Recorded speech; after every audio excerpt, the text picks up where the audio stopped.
Hello guys welcome back to my vlog. So म चाहिँ यति बेला धरानको देवी गाउँ भन्ने ठाउँमा छु। यहाँको प्यासेन्जर चढ्नु भएको थियो मेरो भाडोमा, अनि मैले यहाँ चाहिँ प्यासेन्जर ल्याइदिएँ। तर बाटो चाहिँ एकदमै अप्ठ्यारो रहेछ। यहाँ पनि खोलाले गर्दा चाहिँ सबै बाटो बिग्रेको रहेछ। ल यस्तो भइरहेछ बाटो यहाँको। यहाँसम्म पुऱ्याइदिएँ, त्यसपछि चाहिँ उकालो गएन, लास्टै अफ रोड रहेछ। अनि फर्काउनु पनि कस्तो गाह्रो भएर मलाई यहाँ बल्ल बल्ल बल्ल बल्ल फर्काएर यहाँ अब फेरि धरान जाँदैछु। धरान मतलब मेन बजारतिर भान्चोकतिर। अहिले चाहिँ देवी गाउँमा छु। यो पनि धरानै पर्छ पर्नु चाहिँ। So let's go. बाटो अप्ठ्यारो छ, बिस्तारै जानुपर्छ। तेरिका यार बाटो यस्तो बाटो छ यार। तेरिका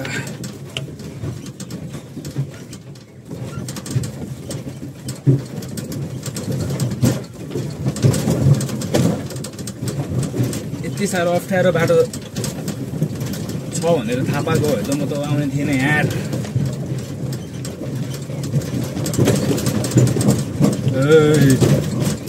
बाटो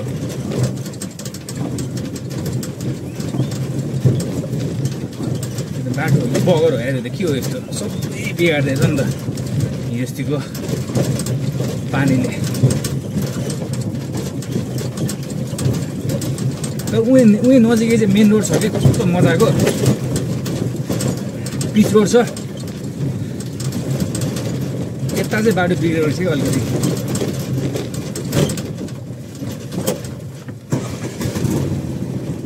यहाँदेखि यता चाहिँ बाटो बिग्रेको छ।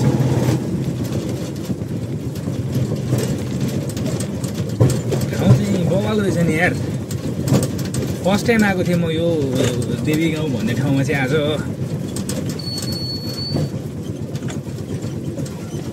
बिस्तारी है बिस्तारी।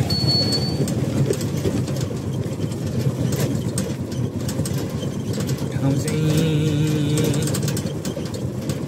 चुम्मेश्वरी नै छ यार यो ठाउँ चाहिँ।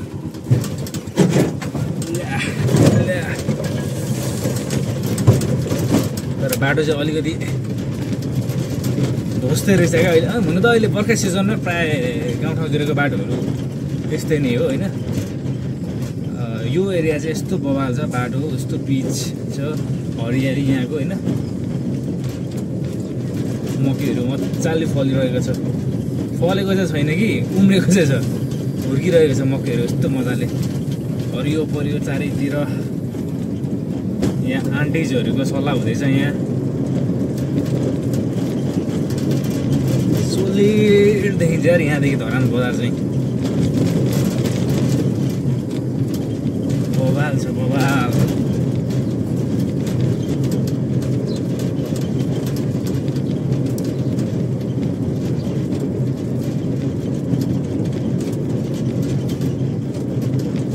कस्तो दामी ठाउँ हो क्या यो।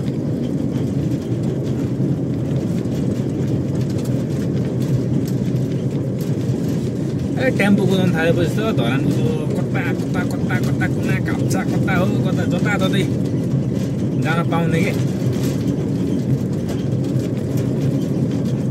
घुम्न पाउने। धरानको कुना काप्चा यताको पनि मान्छे भेटिन्छन्, उताको पनि मान्छे भेटिन्छन् होइन।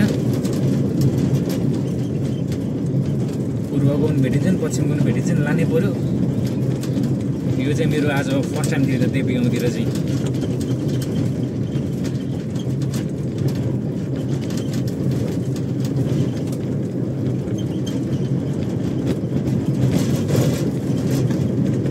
टेम्पो भाडा पनि थाहा थिएन यता कति लिन्छ भनेर। अब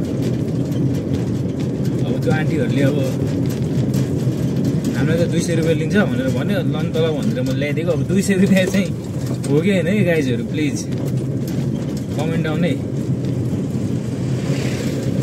धरानको टेम्पोवाला दाइहरूले मेरो भ्लग हेर्दै हुनुहुन्छ भने भानुचोकदेखि तपाईँको देवी गाउँसम्मको भाडा कति छ? सही ठाउँले बा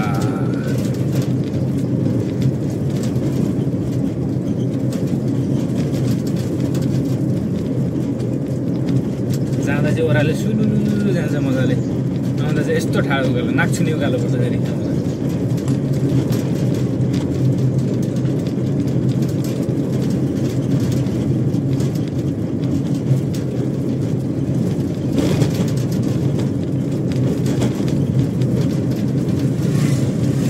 यसो बजारतिर जाँदा फेरि एक दुईजना मान्छेहरू भेटिन् नि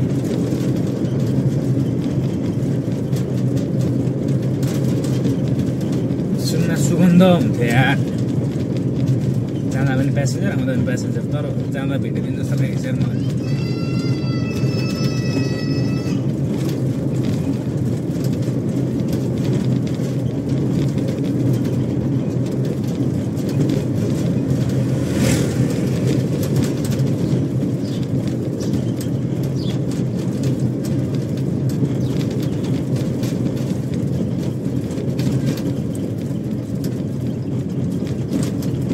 गाई सिनहरू हेर्नु ए सिनहरू हेर्नु लाउरे भाइहरू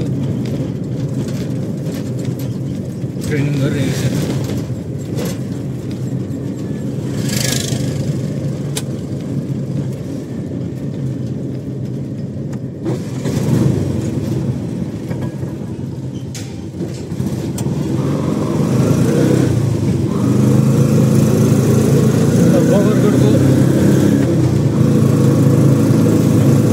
माथिल्लो पुल हो यो बगरकोटको माथिल्लो पुल हो यो चाहिँ पहिला यहाँ चाहिँ एउटा सानो काठको पुल थियो क्या पछि चाहिँ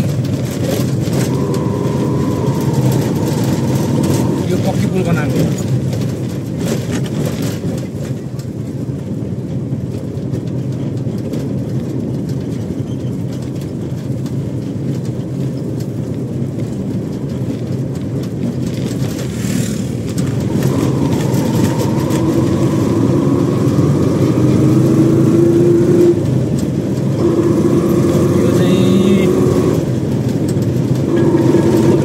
निराजन बस्तीतिर आइपुग्यो हामी गाइज होइन बेबोको बुढाको गाउँ यही एरियातिर भन्छन् हो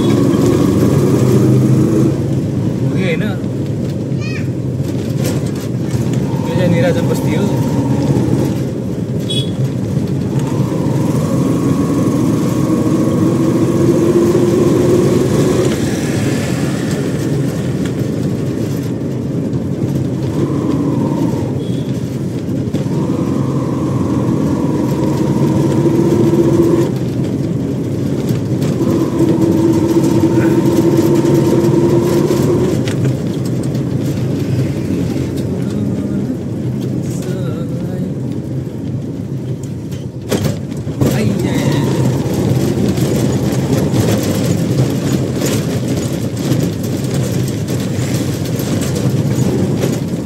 छबेको जस्तो लाग्यो यार स्कुल खालको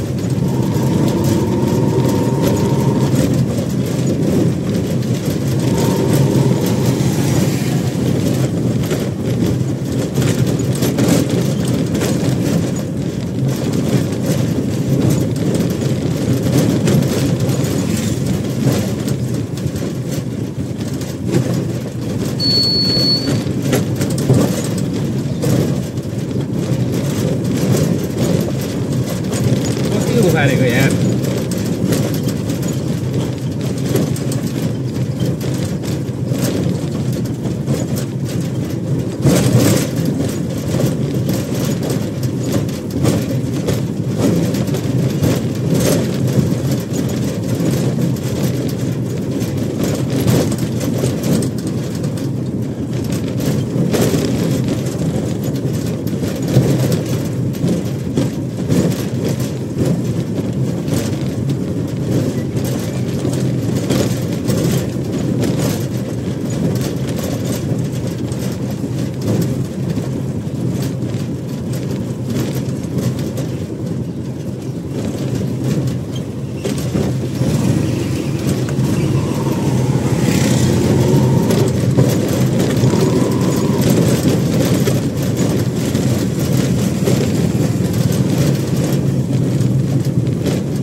दामी खाजा पसल छ दामी मोमो पाउँछ भने त्यहाँ पो हिँड्यो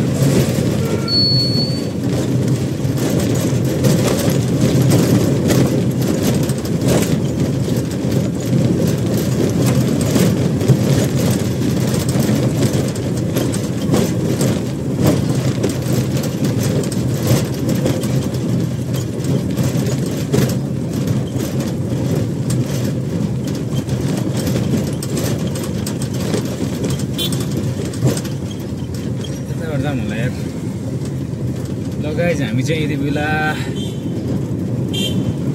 सदन स्कुल छेउछाउतिर आइपुगेको छ सदन रोडतिर आइपुगेको छ यो एरियालाई चाहिँ सदन रोड भन्छ है सदन स्कुलको छेउछाउको एरियाहरू चाहिँ सदन स्कुल चाहिँ यो हो अब हामी यता भान्चोकतिर लाग्दैछौँ लेफ्ट साइडबाट गयो भने तपाईँ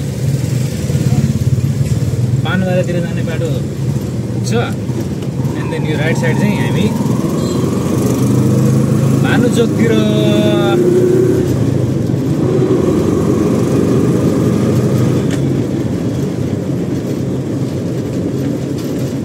मौसम चाहिँ आज तर ऊपर दामी छ यार शीतल छ यार मौसम घाम पनि लागेको छैन मजाले अलिअलि मात्र लागेको छ कस्तो दामी छ क्या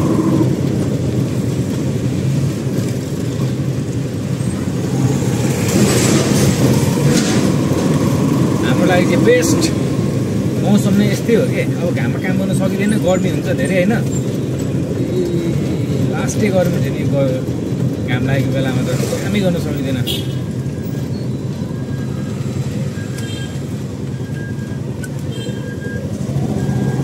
यो एरियामा अब सफारीले जित्न सकिँदैन सबै प्यासेन्जरहरू सफारीमै चढ्छन्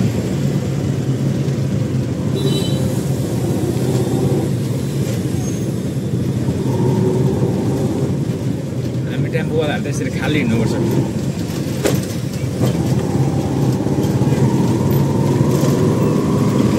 देशी लाइन आइपुग्यो गाइस देशी लाइन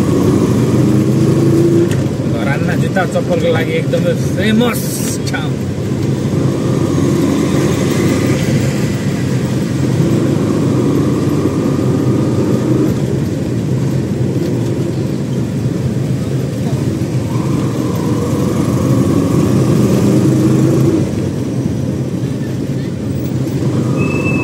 गाइस फाइनल्ली भानुचोकमा आइपुगेको छ हामी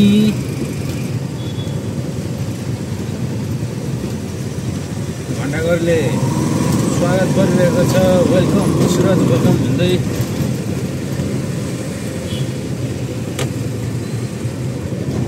ल हाम्रो भानुभक्तजी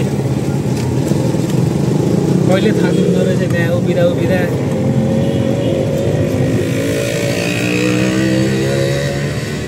ल यार एकछिन आराम गर्नु पऱ्यो ल गाइस म त यति बेला भानुचोकमा छु होइन सो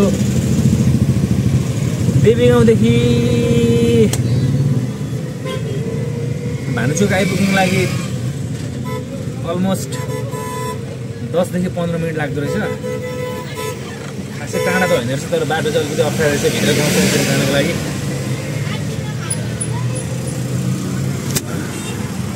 यहाँको माहौल ल घन्टा गरिन्छ होइन कति बज्यो अहिले 4 बजिसक्यो यार बाफे बाफ